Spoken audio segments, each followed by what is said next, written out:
Good morning, Soul Family. It's still morning.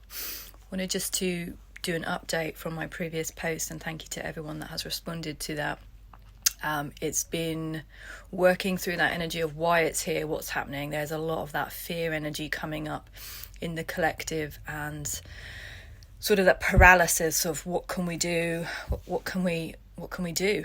And last night I had this dream of the story in the Bible of Jesus asleep in the boat when there was this gigantic storm raging around him, and the disciples were furious, like, what are you doing?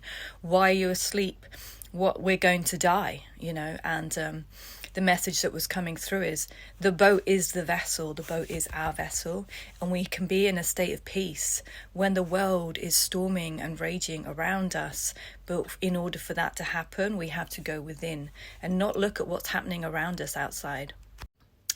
I was also reminded of a vision that I had months and months ago, probably even up to a year ago, of a load of people, myself included. We were singing, we were dancing, we were creating, and everywhere we were, these little flowers were blossoming all around us like spring, and this light was just shining upon us. And then these enormous giants started to walk in the land and bring darkness, and they were walking in darkness and bringing darkness, and everyone started to cower and bend the knee and hunch into these fearful balls, fearing for their lives. And I suddenly had this click, and I said, no, the giants can only come where it's not light. They can only tread in the darkness, so they can only affect you if you're in a state of fear and deceit and guilt and whatever, shame, all the dark things that come up in these times. And I just resonate with that whole experience in the now, in the present moment, that as we look out and we see the devastation and the craziness and the dark state of the world, we're being fed that through our eyes. But we can choose, like the boat and like this state of awareness, is to continue dancing and to continue loving and to continue creating things that will uplift people, not to bring more fear, more condemnation and more separation and more division, but to use our gifts to bring a different voice that echoes out through the darkness, that brings a light that says there is hope, there is still love within me. And if there's still love within me, then we still have hope for a changed humanity. We can change things. We still can. We don't have to bow the knee to fear. And I was having a shower earlier, and I was having these ideas of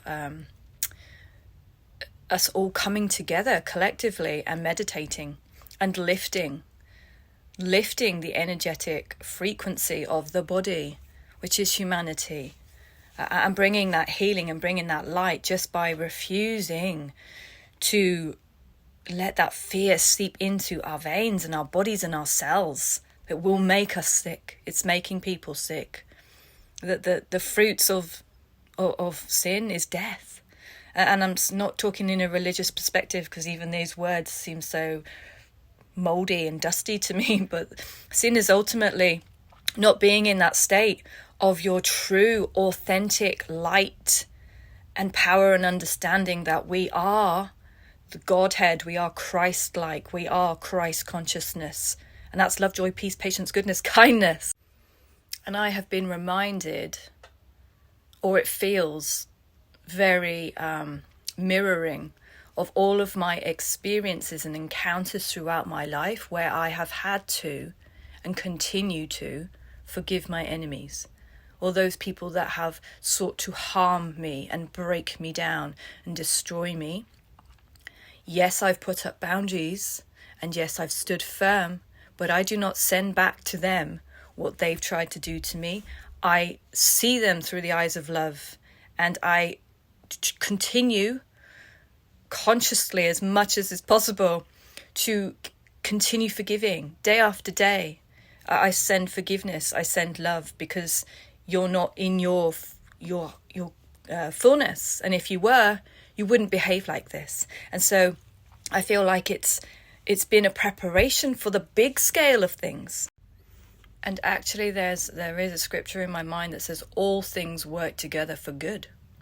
And even the things that I thought were breaking me and tearing my life apart and I could not understand at the time, catapulted me into the woman that I am today, that I would never have reached the places that I've reached, the understandings that I've comprehended, the awareness and the expansion of the fullness that lies within, unless those people did what they did.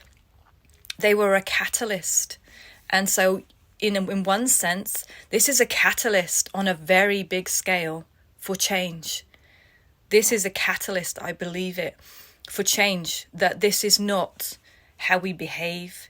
This has to change. We have to change. Many years ago when my family broke apart and I was just left what felt like in ruins, that was the beginning of me breaking out. It was the beginning of me becoming who I came here to be, the purpose being revealed through the cracks, through the pain. And the first tattoo, those of you that know me, the first tattoo that Spirit gave me was this symbol, which is a triangle within a circle, and it was mind, body, and soul. The triangle, the threefold, mind, body, and soul, in wholeness. Nothing breaking it. Complete wholeness, and it means totality. It means that there is nothing lacking. And that was given to me. And I feel, as I was having my shower, that this symbol represents what is going to take place in the days, weeks, months, years to come.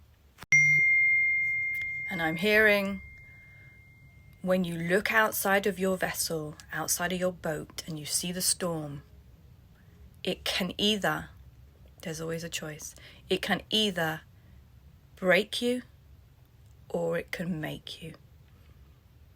It can either break you or it can make you. And the rumble in my soul, my eyes have looked at things and gone, oh my God. And suddenly there's a switch and I'm hearing, no, this is going to be the making of what we're supposed to be. For many.